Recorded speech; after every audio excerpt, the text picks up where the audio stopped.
మనసులో ఏ దురుద్దేశం లేకపోతే ఊరి ధర్మకర్తని ఇంటి పెద్ద మనిషిని పట్టుకుని ఇలా నిలదీస్తారా? దేవుడి ముందు ధర్మం ముందు అందరూ సమానమే వదినా. పెద్దవాళ్లు చిన్నవాళ్లని ఉండదు. నేను తప్పు చేశానని నాకనిపించినా తల దించుకుని నిలబడతాను. అలాగే అన్నయ్యను కూడా గట్టిగా అడుగుతున్నాను. కానీ తన దగ్గర నుంచి పొంతనలేని సమాధానాలు వస్తున్నాయి. అంటే చేయని తప్పుకి చేశారు అని ఒప్పుకోమంటారా? చూడొదినా, జరిగిన అనర్థాలు, పోయిన ప్రాణాలు ఈ ఊరికి సంబంధించినవి. దానికి బాధ్యత వహించాల్సింది దేవాలయ ధర్మకర్తలుగా ఉన్న మన కుటుంబమే. సిద్ధేశ్వరి చావుకి, వీరయ్య చావుకి గల కారణాలు మనకు తెలియాలి. అన్నయ్య వల్ల ఏదైనా పొరపాటు జరుగుంటే పరిహారాలు చేసుకోవాలి. లేదంటే ఇన్నాళ్లు గౌరవంగా బతికిన మన కుటుంబం పరువు మొత్తం పోతుంది. గణపతి శాస్త్రి శాపం మన వంశాన్ని ముక్కలు ముక్కలు చేస్తుంది వదినా. ఇక్కడ మనం నిజం దాచిన, నిజం తెలిసిన దేవుడు మాత్రం చూస్తూ ఊరుకోడు. వీరయ్యకు జరిగిన శాస్తే మనకు కూడా జరుగుతుంది. వీరయ్య చచ్చిపోయింది దేవుడి వల్ల, శాపం వల్ల కాదు, ఆ బావిలో ఉన్న పాము వల్ల. మీ అనుమానాలు, భయాలు పోవాలి అంటే ముందా పామును చంపాలి. అన్నయ్య, దాన్ని చంపి మీరు చెప్పిందంత అబద్ధమని నిరూపిస్తాను. అన్నయ్య, నా మాట వినండి. అన్నయ్య, వద్దన్నయ్య. బావగారు ఆగండి. అన్నయ్య, ఆగండి. ఎందుకు వెళ్ళకూడదు? అన్నయ్య, వద్దన్నయ్య. ఆయన్ని వెళ్ళనివ్వండి. అన్నయ్య, ఎవరి శాపమో ఎవరి పాపమో వెళ్తే తేలుతుంది కదా. నిజం నిరూపిస్తానని ఆయన అంటుంటే అడ్డుపడతారెందుకు? మీరు వెళ్ళండి. అన్నయ్య, నా మాట వినన్నయ్య. వద్దన్నయ్య. అన్నయ్య, వెళ్ళొద్దండి.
దిగరా. అయ్యా అయ్యా అయ్యా, ఏమైందయ్యా? ఎవరైనా గుళ్ళో పాము ఉందంటగా, ఈరిగాని చెప్పింది అదేనంటగా. దాన్ని పట్టడానికే వీడిని తీసుకొచ్చా. అయ్యా, ఆ పాము దైవ స్వరూపం అంటారయ్యా. ఎవరు చెప్పారు నీకు? అందరూ అంటున్నారయ్యా. దైవ స్వరూపం అయితే మనుషుల్ని ఎందుకు చంపుతుందిరా? రా చూద్దాం. రండి రా, అందరూ రండి. హర హర మహాదేవ.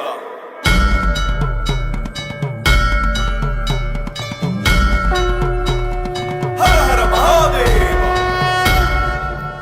జటాధరావం త్రినేత్ర భీకర విషాన్ని మింగిన ఓ శంకర దయాకరావం శివాయ ఈశ్వర సమస్త జాలగ జ్వలి. రేయ్, అందరూ వెళ్ళి వెతకండి. ఏ మూలా వదలద్దు. ఆ పాముని వాళ్ళు ఎట్టి పరిస్థితుల్లో మనం పట్టుకోవాలి. వెళ్ళండి, వెళ్ళి వెతకండి. మహేశ్వర జయ దిగంబర.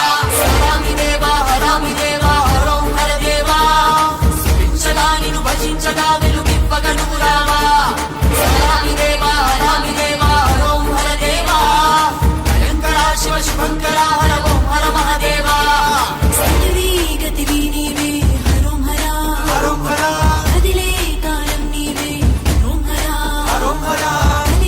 శాంతం నీవే హరోం హరా, అఖిలే కోపం నీవే హరోం హరా.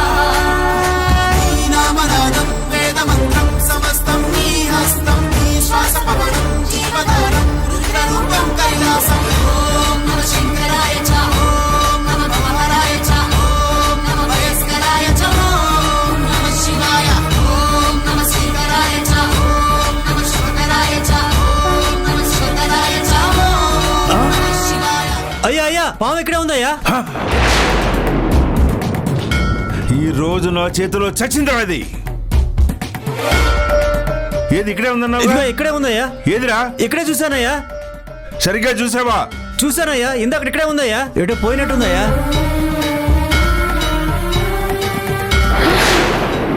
అయ్యా పామిడుందయ్యా. ఏయ్, పదండ్రా, వెళ్దాం పదండి. రేయ్, ఏదిరా కర్ర? ఆ?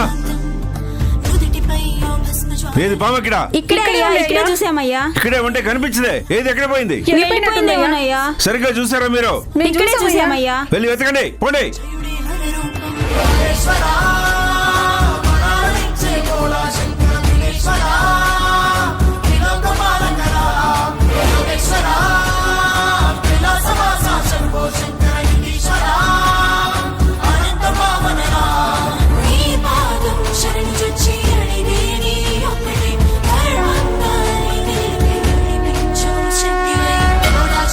రేయ్, ఎవరికైనా కనిపించిందా? లేదయ్యా. లేదా? రేయ్, ఎక్కడ చచ్చావే? రావేద్దాముంటే నా ముందుకి.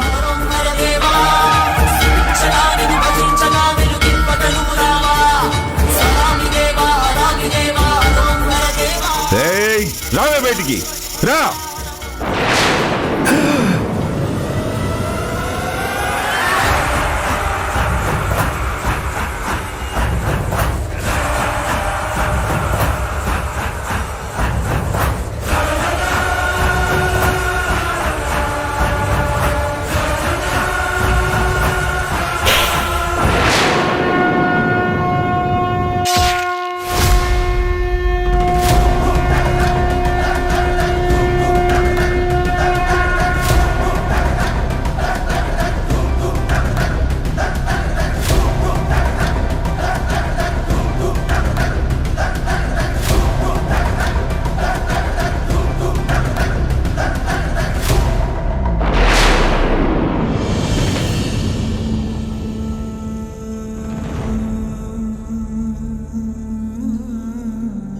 ఒరే అయ్యగారు, పాము ఖర్చేసిందిరా. రండిరా రండిరా, అందరూ రండి.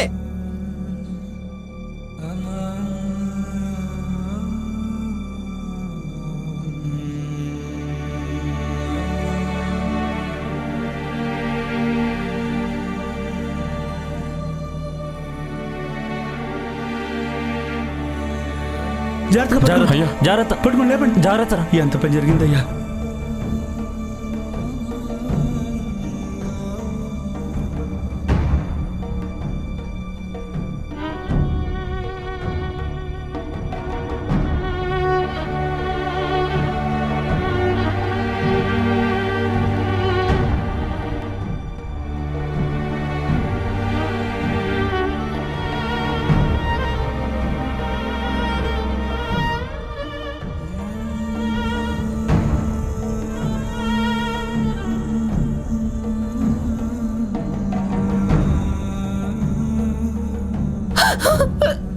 తప్పకండి, తప్పకండి.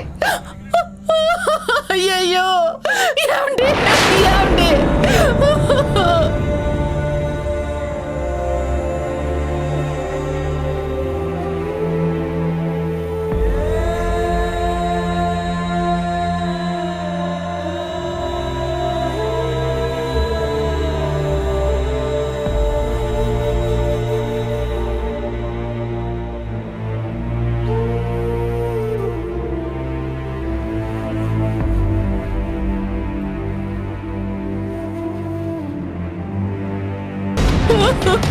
అయ్యో, ఏమండి?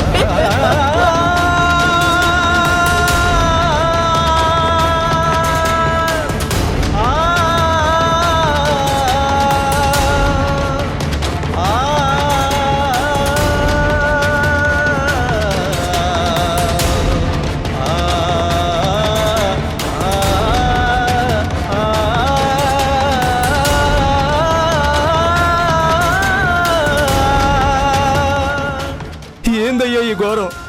ఏంది ఈ దారుణం? అయ్యగారు పాము కరిచి చనిపోవడం ఏంటండి?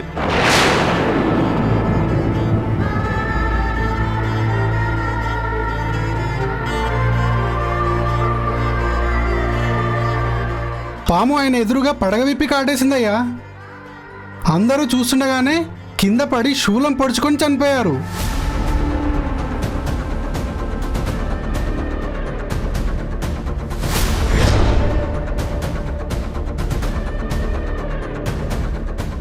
ఇదంతా చూస్తుంటే ఏదో ఘోరమైన పాపం జరిగినట్టు అనిపిస్తుంది.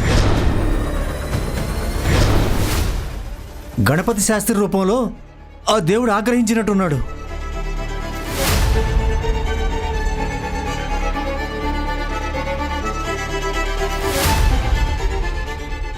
అదే అయి ఉంటుంది. లేదంటే పాము వెంటబడి చంపడం ఏంటి విచిత్రం కాకపోతే?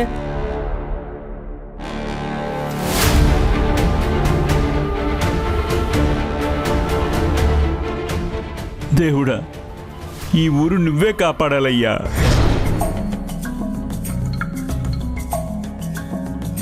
సత్కర్మభిశ్చ సత్ఫలితం దుష్కర్మ ఏవ దుష్ఫలం అత్యుత్కట పుణ్య పాపానాం సత్యం ఫలానుభవమిహం.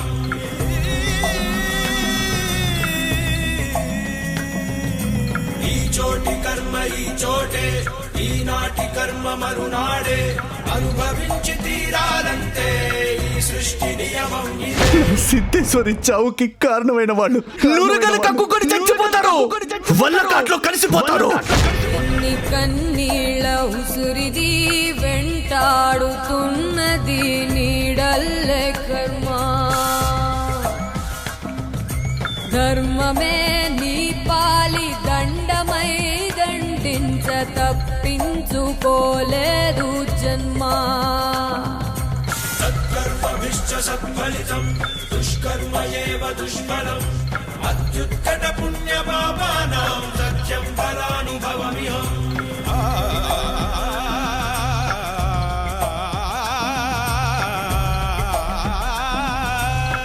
పాపం పుణ్యం రెండింటికి నీదే పూజీ. కన్ను తెరిచి అడుగు వేయాచి తూజీ. ఈ చోటి కర్మ ఈ చోటే, ఈనాటి కర్మ మరునాడే, అనుభవించి తీరాలంటే ఈ సృష్టి నియమం ఇదే.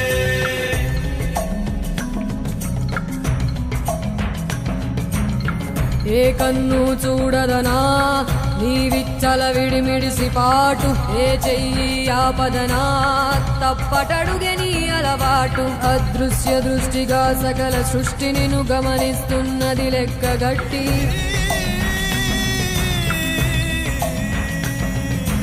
ఎంత బతుకు నీదెంత బతుకువో గుప్పెడు మెతుకుల కడుపు కొరకు ఎన్నాటలు వేటలు అవసరమా మనుజా. ఏ మారిక నిన్ను కబళిస్తుంది రమాయదారి పండుగ. అయ్యో,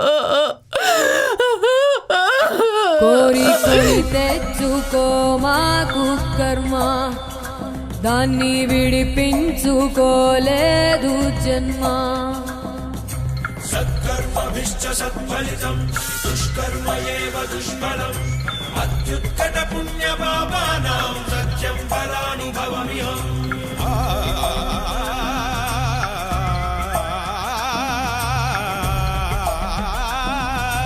ఈ చోటి కర్మ ఈ చోటే, ఈనాటి కర్మ మరునాడే, అనుభవించి తీరాలంటే ఈ సృష్టి నియమం ఇదే.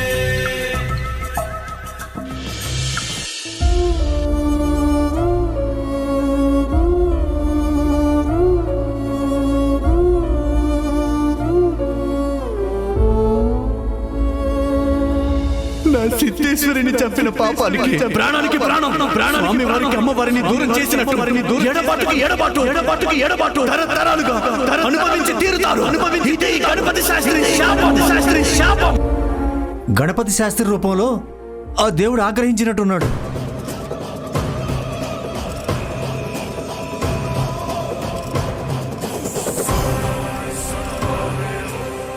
నమస్కారం అయ్యా. నమస్కారం. మీతో ఒక విషయం మాట్లాడదామని. రండి, కూర్చోండి. నమస్కారం. నమస్కారం అండి, కూర్చోండి. మంచినీళ్ళు తీసుకొస్తాను. చెప్పండి. అదేనయ్యా, మిమ్మల్ని చూస్తే పుట్టెడు దుఃఖంలో ఉన్నారు. ఈ సమయంలో ఇవన్నీ మాట్లాడడం బాగోదేమో అనిపించింది. పర్వాలేదు, చెప్పండి. అదేనయ్యా, షష్ఠి దగ్గరకు వచ్చేసింది. కానీ ఇంతలోనే గుళ్ళో 3 మరణాలు సంభవించాయి.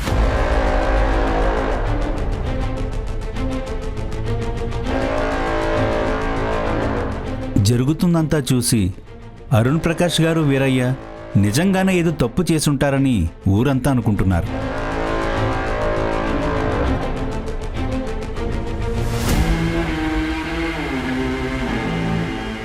ఆ గణపతి శాస్త్రి శాపం నిజమైందని, ఊరికి ఏదో అరిష్టం జరగబోతుందని అందరూ భయపడుతున్నారు.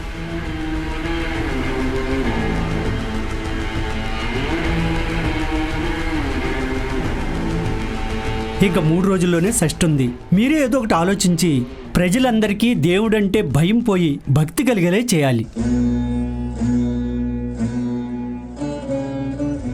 ఇప్పుడు ఊరికి మీరే పెద్ద దిక్కు. అవునయ్యా.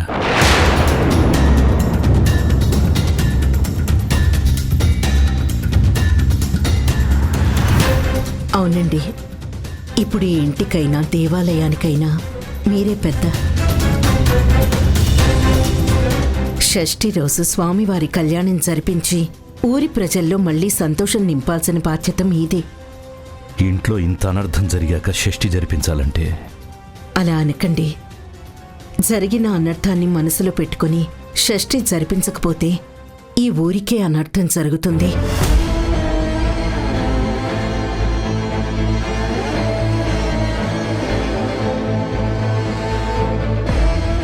మన కోసం కాదండి, ఊరి కోసం సుబ్రహ్మణ్య స్వామి షష్ఠి జరగాలి. అవునయ్యా, ఇప్పుడు ఆలయ ధర్మకర్త బాధ్యతలు స్వీకరించాల్సింది కూడా మీరే. ఇక నుండి దేవాలయంలో జరిగే ప్రతి కార్యక్రమం మీ చేతుల మీదుగానే జరగాలి.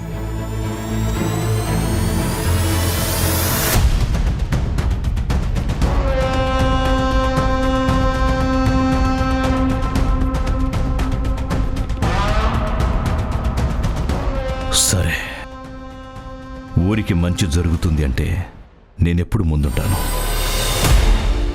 నిజానికి ఈ షష్ఠి అన్నయ్య చేతుల మీద జరిపించాలని మేమందరం అనుకున్నాం. కానీ ఈలోగానే ఇలా జరిగింది. దేవుడు రాసిన దానికి మనమేం చేస్తామయ్యా?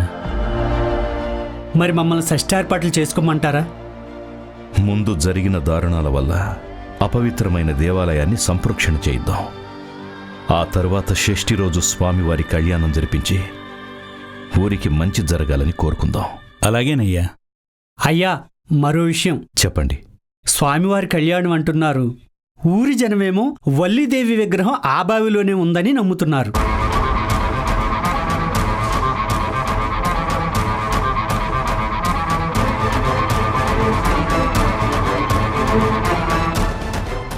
ఆ బావి దగ్గరే పసుపు కుంకుమలు చల్లి కొబ్బరికాయలు కొట్టి పూజలు చేస్తున్నారు.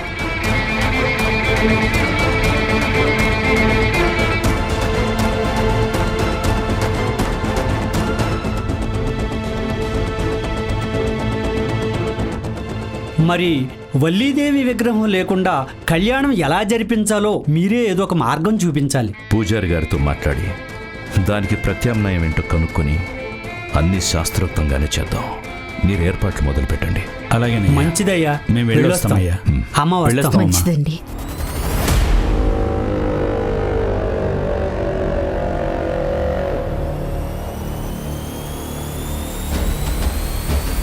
చూసారా అమ్మగారు, అరుణ్ ప్రకాష్ అయ్య గారికి దక్కాల్సిన దండాలన్నీ ఇప్పుడు ఈ కోదండరామయ్యకి పెడుతున్నారు. ఆయన ఆలయ ధర్మకర్తంట. అన్నయ్య పోయాడనే బాధే లేదు. బాధ ఉన్నట్టు పైకి నటిస్తూ పబ్బం గడుపుకోవాలని చూస్తున్నారు. ఆ సీతమ్మ మాటలు విన్నారుగా. అందరికంటే ముందు ఆవిడ మొగుణ్ణి ఊరి పెద్ద అనుకుంటుంది.